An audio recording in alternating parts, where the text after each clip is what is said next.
स्वागत। आज हम मुगल बादशाह औरंगजेब, जिनका शासनकाल 1658 से 1707 तक रहा, उनसे जुड़े कुछ दस्तावेजों पर एक गहरी नजर डाल रहे हैं। बिल्कुल।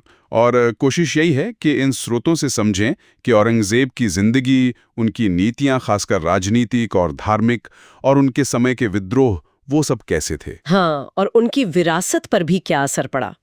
तो चलिए इन दस्तावेजों से औरंगजेब के दौर को समझने की कोशिश करते हैं। चलिए।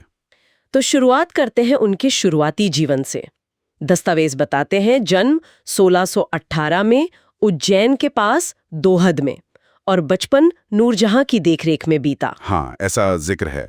और प्रशासन का अनुभव भी उन्हें पहले से था। मतलब वो 2 बार दक्कन के सूबेदार रहे। अच्छा, 2 बार? हाँ, और गुजरात, मुल्तान, सिंध, वहां के भी गवर्नर रहे, तो अनुभव काफी था। और शादी फारस के राजघराने की शहजादी दिलरस बानो बेगम, जिन्हें राबिया बीबी भी कहते हैं, उनसे हुई। और एक दिलचस्प बात इन दस्तावेजों में है कि उन्होंने 2 बार राज्याभिषेक करवाया। ये तो पहली बार सुन रही हूँ किसी मुगल बादशाह के बारे में। हाँ, ये खास बात है। वो पहले थे जिन्होंने 2 बार राज्याभिषेक करवाया। उपाधि भी बड़ी लंबी थी, अबुल मुजफ्फर मुहीउद्दीन मोहम्मद औरंगजेब बहादुर आलमगीर पातशाह गाजी। बाप रे। अच्छा, और उन्हें जिंदा पीर यानी जीवित संत भी कहा जाता था। ये थोड़ा सा मतलब उनकी जो छवि है एक सख्त शासक की, उससे अलग लगता है। हाँ, ये विरोधाभास दिखता है। पर जिंदा पीर उनकी निजी जिंदगी की वजह से कहा गया। वो व्यक्तिगत जीवन में काफी सादे और धार्मिक नियमों के पक्के थे, इसीलिए। अच्छा, तो ये व्यक्तिगत पहलू था। ठीक है, अब उनकी दक्कन नीति पर आते हैं। ये तो बहुत अहम मानी जाती है। स्रोत कहते हैं कि उनका लक्ष्य बीजापुर और गोलकुंडा का विलय था। बिल्कुल, लक्ष्य साफ था, इन दोनों सल्तनतों को मुगल साम्राज्य में मिलाना, और वजह भी दी गई हैं। जैसे बीजापुर ने पुरानी संधि का उल्लंघन किया 1656-57 में, और टैक्स देना भी बंद कर दिया था।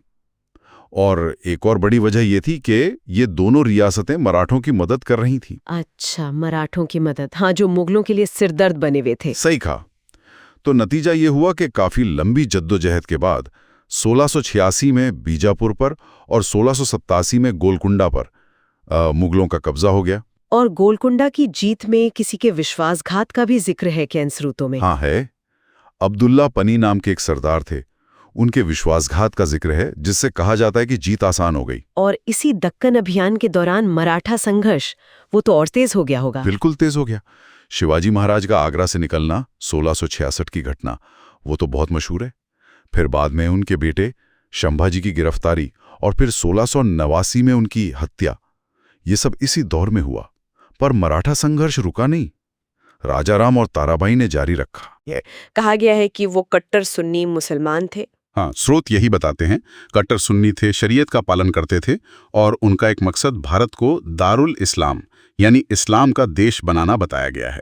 इसका मतलब क्या हुआ व्यवहारिक तौर पर? व्यवहारिक तौर पर इसी सोच के तहत इन दस्तावेजों के अनुसार 1679 में उन्होंने जजिया कर फिर से लगाया। हाँ, जजिया, जो गैर मुसलमानों पर लगता था। बिल्कुल। और भी कई पाबंदियां थीं, जैसे हिंदू त्योहार, होली वगैरह, उन पर रोक। मुहर्रम के जुलूसों पर भी रोक लगा दी गई। और दरबार में भी बदलाव हुए, संगीत, नृत्य वगैरह। हाँ, दरबार में संगीत, नृत्य बंद। झरोखा दर्शन, जो बादशाह सुबह बालकनी से जनता को दर्शन देते थे, वो बंद। तुलादान यानी वजन के बराबर सोना चांदी तौलकर दान करना, वो भी बंद। ज्योतिषियों और इतिहासकारों को भी हटा दिया। हाँ, उन्हें भी दरबार से हटा दिया गया। और एक अहम बात, नए हिंदू मंदिरों के निर्माण पर रोक और पुराने मंदिरों की मरम्मत पर भी रोक का जिक्र है। और कुछ मंदिर तोड़े भी गए। काशी विश्वनाथ, केशव राय, मथुरा, इन दस्तावेजों में इसका जिक्र है। हाँ, इन प्रमुख मंदिरों के तोड़े जाने का उल्लेख इन स्रोतों में मिलता है। और ये मुहतसिब कौन थे? नैतिक पुलिस, हाँ कह सकते हैं।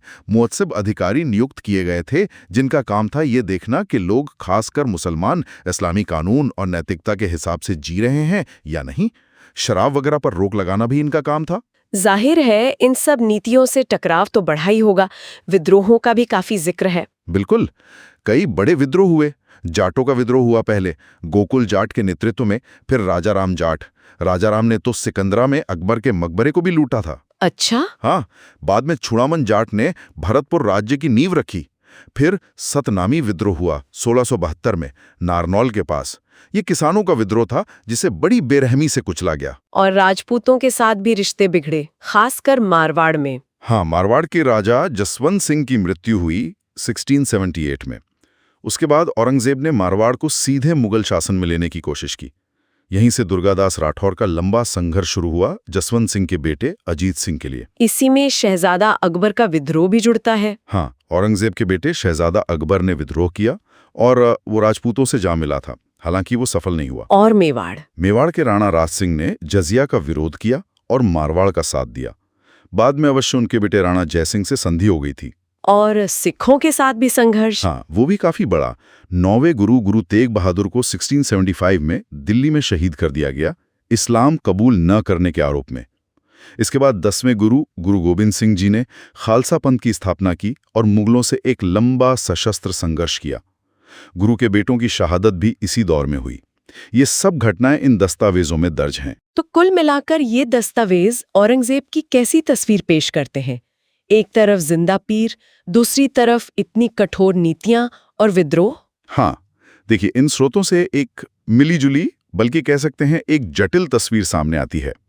एक तरफ वो निजी जीवन में वाकई बहुत सादे, मेहनती और अपने धर्म के प्रति समर्पित शासक थे। शाही खजाने को प्रजा की अमानत समझते थे।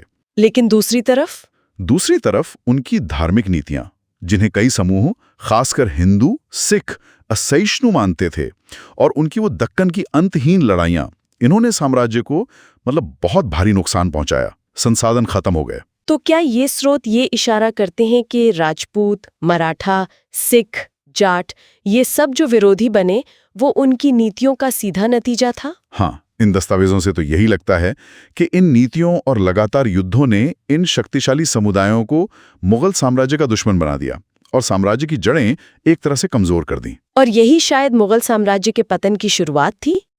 ये कारक निश्चित रूप से पतन में सहायक बने। 1707 में जब उनकी मृत्यु हुई, तब साम्राज्य बहुत सारी चुनौतियों से घिरा हुआ था, जो उनके बाद बढ़ती ही गईं। तो ये दस्तावेज हमें दिखाते हैं कि औरंगजेब एक बेहद जटिल शख्सियत थे। व्यक्तिगत धर्मनिष्ठा और कठोर राजनीतिक और कुछ हद तक धार्मिक फैसलों का एक ऐसा संगम, जिनके नतीजे बहुत दूर तक गए। बिल्कुल।